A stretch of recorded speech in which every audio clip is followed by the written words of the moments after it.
নমস্কার, আমি সঙ্গমিত্রা। আমার এই সহজ রান্না চ্যানেলে আপনাদের সবাইকে স্বাগত। আজ আমি রান্না করছি ফুলকপির কোরমা। আপনাদের যদি এই রেসিপিটি ভালো লাগে তাহলে লাইক এবং শেয়ার করবেন, আর রেসিপিটি কেমন হয়েছে কমেন্ট করে জানাবেন। আরও নতুন নতুন রেসিপি পাওয়ার জন্য চ্যানেলটিকে অবশ্যই সাবস্ক্রাইব করবেন। প্রথমেই ফুলকপিগুলো ভাপিয়ে নেব। তার জন্য জল বসিয়েছি, এর মধ্যে দিয়ে দিচ্ছি সামান্য একটু নুন। এখন এর মধ্যে দিয়ে দেব ফুলকপির টুকরো। এখানে আমি দুটো মাঝারি সাইজের ফুলকপি নিয়েছি।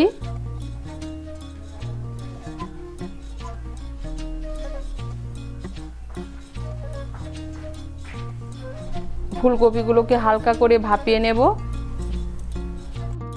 এই দেখুন, ফুলকপিগুলোকে হালকা করে ভাপিয়ে নিয়েছি। এখন আমি ফুলকপিগুলোকে নামিয়ে নেব। নামিয়ে নিয়ে জলটাকে ভালো করে ঝরিয়ে নেব।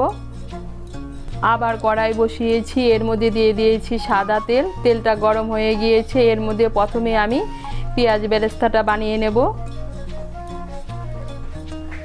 এখানে আমি একটা বড় সাইজের পেঁয়াজ কুচি নিয়েছি। এখন পেঁয়াজ কুচিটাকে লাল করে ভেজে নেব। এই দেখুন, পেঁয়াজ কুচিগুলোকে লাল করে ভেজে নিয়েছি আর তৈরি হয়ে গেল পেঁয়াজ বেরেস্তা। এখন আমি এগুলোকে তুলে নেব। এই তেলের মধ্যে ভাপিয়ে রাখা ফুলকপির টুকরোগুলোকে হালকা করে ভেজে নেব।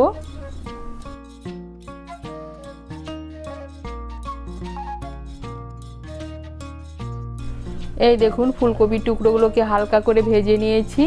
এখন আমি ফুলকপির টুকরোগুলোকে তুলে নেব। ফুলকপি ভাজার পর কড়াইতে যে তেল আছে এই তেলেই রান্নাটা করব। এর মধ্যে দিয়ে দিচ্ছি একটা তেজপাতা আর দিয়ে দিচ্ছি গোটা গরম মশলা। গোটা গরম মশলার মধ্যে নিয়েছি এলাচ, লবঙ্গ আর দারচিনি। এলাচের মুখগুলো একটু ফাটিয়ে দেব। ফোড়নটা দিয়ে একটু নাড়াচাড়া করে নিয়ে এর মধ্যে দিয়ে দেব পেঁয়াজ বাটা। এর মধ্যে দিয়ে দিচ্ছি একটা মাঝারি সাইজের পেঁয়াজ বাটা। পেঁয়াজ বাটাটাকে তেলের সঙ্গে মিশিয়ে নেব। মিশিয়ে নিয়ে হালকা করে একটু ভেজে নেব। পেঁয়াজ বাটাটাকে হালকা করে ভেজে নিয়েছি। এখন এর মধ্যে দিয়ে দেব রসুন বাটা। এর মধ্যে দিয়ে দিচ্ছি 1 চামচ রসুন বাটা। দিয়ে দিচ্ছি 4-5টা কাঁচা লঙ্কা বাটা। আর দিয়ে দিচ্ছি 1 চামচ আদা বাটা।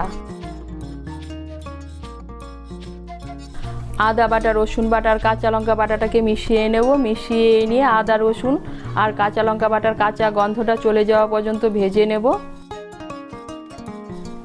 এই দেখুন, আদা বাটা, রসুন বাটার কাঁচা লঙ্কা বাটাটাকে ভেজে নিয়েছি।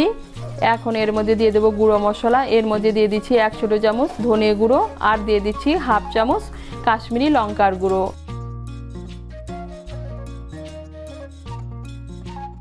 এর মধ্যে দিয়ে দিচ্ছি সামান্য একটু জল।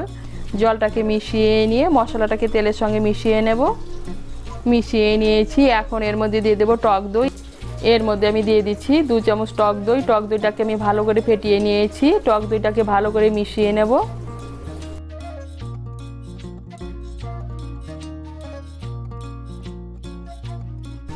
টক দইটাকে ভালো করে মিশিয়ে নিয়েছি। এখন এর মধ্যে দিয়ে দেবো কাজু বাদাম বাটা। এর মধ্যে আমি দিয়ে দিচ্ছি 10-12টা কাজু বাদাম বাটা।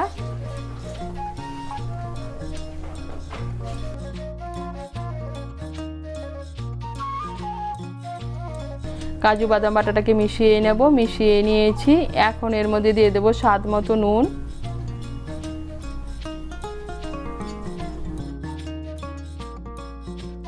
নুনটাকে মিশিয়ে নেব। মিশিয়ে নিয়ে মশলাটাকে ভালো করে কষিয়ে নেব।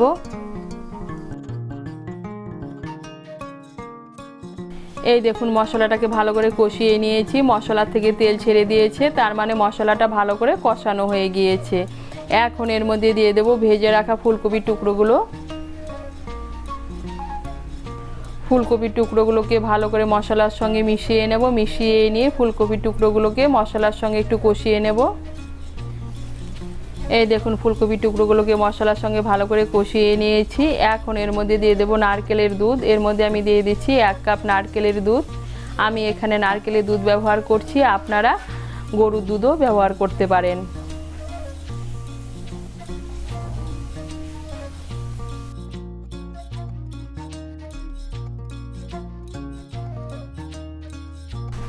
নারকেলের দুধটাকে ভালো করে মিশিয়ে নেব। মিশিয়ে নিয়ে আঁচটাকে মিডিয়াম করে 10 মিনিটের জন্য ঢেকে দেব।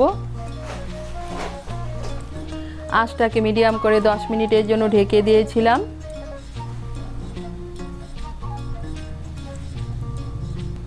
এই দেখুন ফুলকপির টুকরোগুলো সেদ্ধ হয়ে গিয়েছে। এখন এর মধ্যে দিয়ে দিচ্ছি স্বাদ মতো চিনি,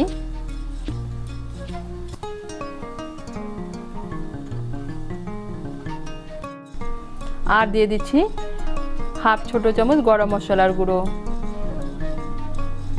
চিনি আর গরম মশলার গুঁড়োটাকে মিশিয়ে নেব। মিশিয়ে নিয়ে আঁচটাকে বাড়িয়ে আরও 1-2 মিনিট রান্না করে নেব।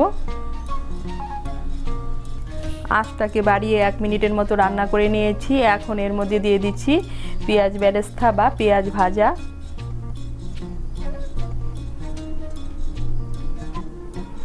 পেঁয়াজ বেরেস্তাটাকে মিশিয়ে নেব। মিশিয়ে নিলেই তৈরি ফুলকপির কোরমা। মিশিয়ে নিয়েছি আর তৈরি হয়ে গেল ফুলকপির কোরমা। এখন আমি গ্যাসটাকে বন্ধ করে 2 মিনিটের জন্য ঢেকে রেখে দেবো। 2 মিনিট পর ঢাকনা খুলে পরিবেশন করব।